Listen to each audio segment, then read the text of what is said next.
So you and Connie got married what year? 1950, January the 8th, at St. Aloysius Church in South Palo Alto. Right. And the families were happy. Oh yeah, oh yes. You know, it's just a matter of being very fortunate to have somebody that can tolerate all your deficiencies. And like I used to tell Connie, honey, didn't you see all the red flags? And she'd say, honey, it was too late. And then your first daughter was born. Rosemarie. So she was born in November. November 26th. Okay, just under the wire. Yeah, and people checked. You were married January 8th, November. Oh, she's okay. Where did you go on your honeymoon, or did you go on a honeymoon? We went to Phoenix. Why? That's a good question. But we went through Coachella, spent one night there in Coachella with Connie's grandmother, and then on into Phoenix. Somehow that caught our attention for some reason. Seemed like a good idea. Yeah. Did you have family or relatives No, there? not a soul. We just, the name sounded good, you know. So you had gotten married, and where did you live first after you guys first got married? 745 Bryant Street in Palo Alto. Okay. And Connie worked at the old hospital. That picture that you showed me is one that we took probably at that time. Mm-hmm. And that's when I got a job with Hiller Helicopters. I've been accustomed to working on cars. So if you take a test ride on a car and it's not running, hey, pull over, Jim, let's see what's going on. But when I got through checking out my first helicopter and the pilot says, let's give her a try, Stock. Yeah, come on. So I get there with the pilot and we're flying all over East Palo Alto.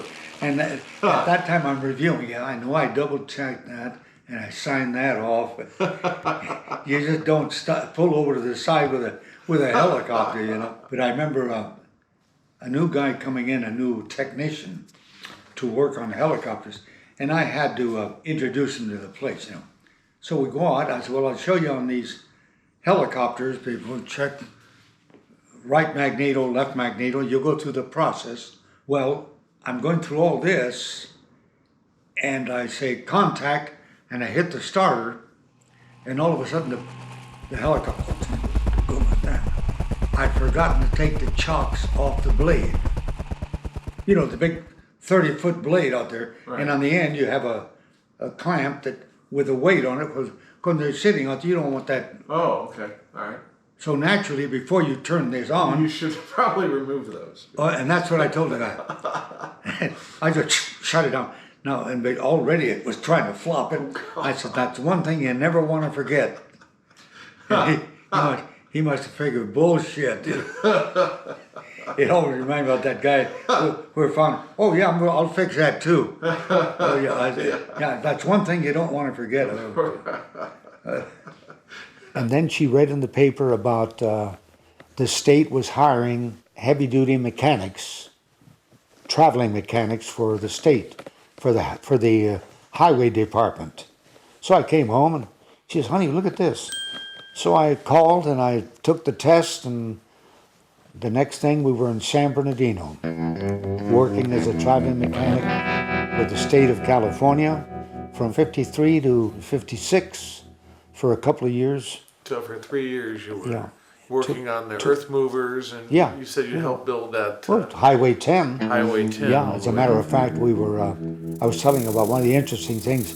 I got to know the engineers real well because I had to work on all the equipment, and they had a cockroach they called Pedro, big, good size, and they used to have him on their drafting table, and he loved beer, so they'd have beer on a cap. And Pedro would go in. And one day I'm driving down what is now Highway 10, and I saw all these guys gathered around. Oh, what's going on? Well, we're burying Pedro. What had happened, one of the guys had left a bottle of beer on the table, uncapped, and Pedro walked up into the... When I was in San Bernardino, one day I think I told you I was coming back from one of my routes. I'm standing in front of my building, and across the street there was a bridge and under the bridge there was a railroad track. I'm standing there and I see three young Mexican teenage, and they're 18, 20, 17, 18, 19. They were trying to throw this hobo over the edge of over the railing down to the railroads below, to the tracks below. And he's hanging on and yelling, and they're saying, come on. And so I run across, I go across the street, I had my lunch pail, and I yelled at them in Spanish, and they turn around and, oh, the guy called us dirty Mexicans. I said, bueno, ¿por qué? But I'm talking Spanish. But while I'm talking to them, the hobo, and I remember he had a big long coat on, is running down the street full bore. And I'm standing there with three guys telling me, what are you doing? No, senor. I said, he had no right to call you dirty Mexicans, but do you think that you have the right to take somebody's life? Were you doing something right?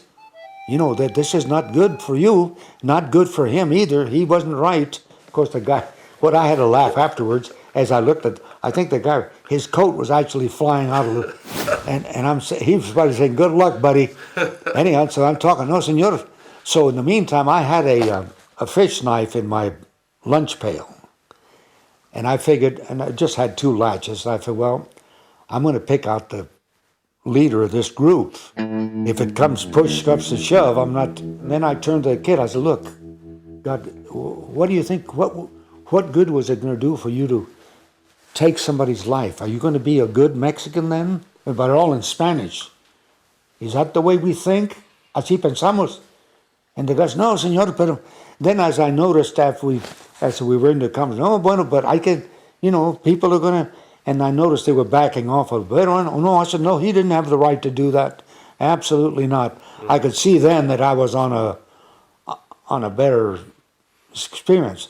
I said, maybe the next time if you have something, maybe you can talk to him and say, don't you say that. You don't, I'm not. I said, but don't defend yourself by throwing him.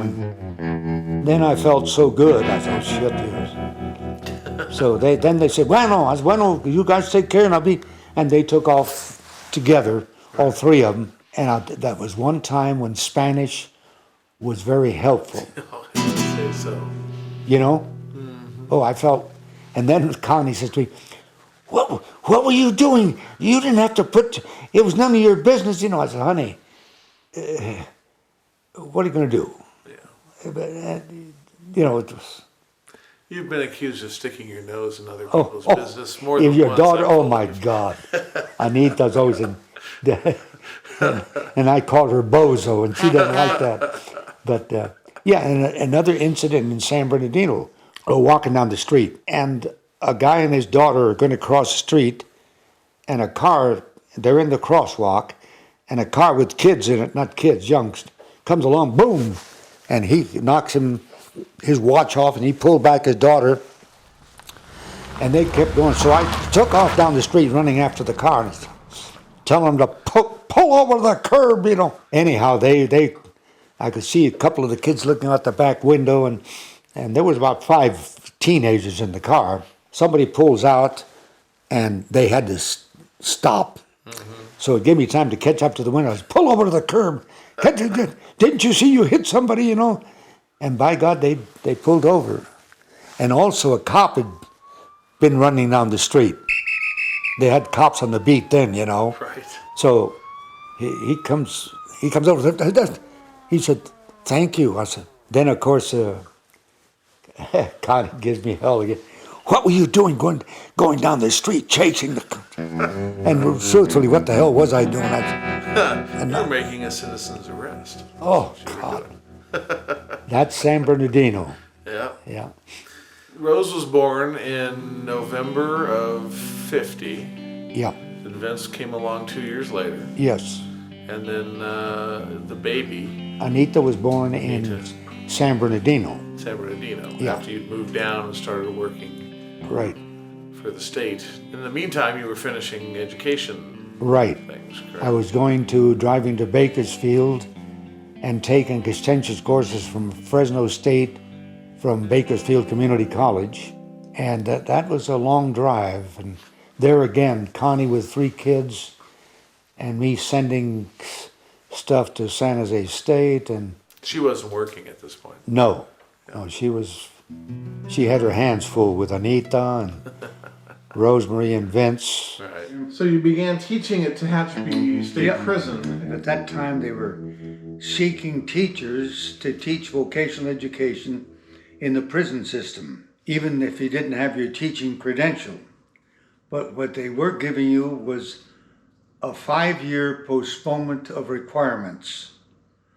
So that means they give you 5 years to finish off your degree, which I finished in Berkeley in 1958. So I took the state tests, passed, and then I applied for one of the jobs, and they hired me at Tehachapi State Prison. And I taught there for 2 years. I'd really had some prior teaching experience, because at the Square Deal Garage in 1946, I used to have guys come in and I would give different sessions on carburation, different techniques on boring, and and I enjoyed that.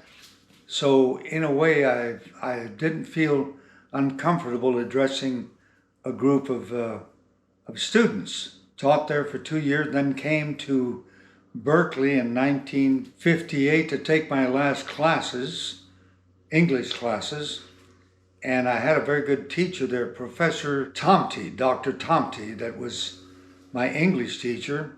I'd finished all my courses, and I was going to go home, and all the students are running down those stairs, because it's hell, it's 3 o'clock in the afternoon, and I go down about 3 doors, and I said, Dr. Tomty, have a good weekend. And that's when he said, where are you going, Stock? I said, I'm going to visit my parents in Redwood City. And that's when he said, I thought you were from down south. I said, no, we want to come back up here. And the next words he says, I think there's an opening for an automotive instructor at San Jose City College. So I drove right straight to the college. Mm-hmm. And that's when I had the little, not confrontation, but the little to-do with the secretary, Margarita. I said, can I have Oh, Mr. Cortez, those applications closed as of last Wednesday. I said, well, but I didn't hear about this until today. Can you please give me an application? She says, but Mr. Cortez, and then I said, look, I understand. Well, we got a little bit hairy with each other. And she reluctantly pulled out an application, handed it to me, So I took it home to my parents, filled it up, and I come back and I come in, there's Margie, she's, Dr. Butcher doesn't get in till 9 o'clock, kind of not nasty, but a little abrupt. I said, fine, I'll wait. So I waited, and when Dr. Butcher came in, I stood up and said, Dr. Butcher, I'd like to submit my application. I realize it's late, but I didn't hear about it until Friday. Oh, he said, oh no, that's fine. He called me Stocky. Oh, that's fine, Stocky. Give it to Margaret. So I go over and I hand it to Margaret, and she took it. She took it like this, Anyhow, the rest is I got the job, but then I used to come in afterwards when I was for something else, and I'd say, Margaret, can I have an application? She'd say, oh, smart ass,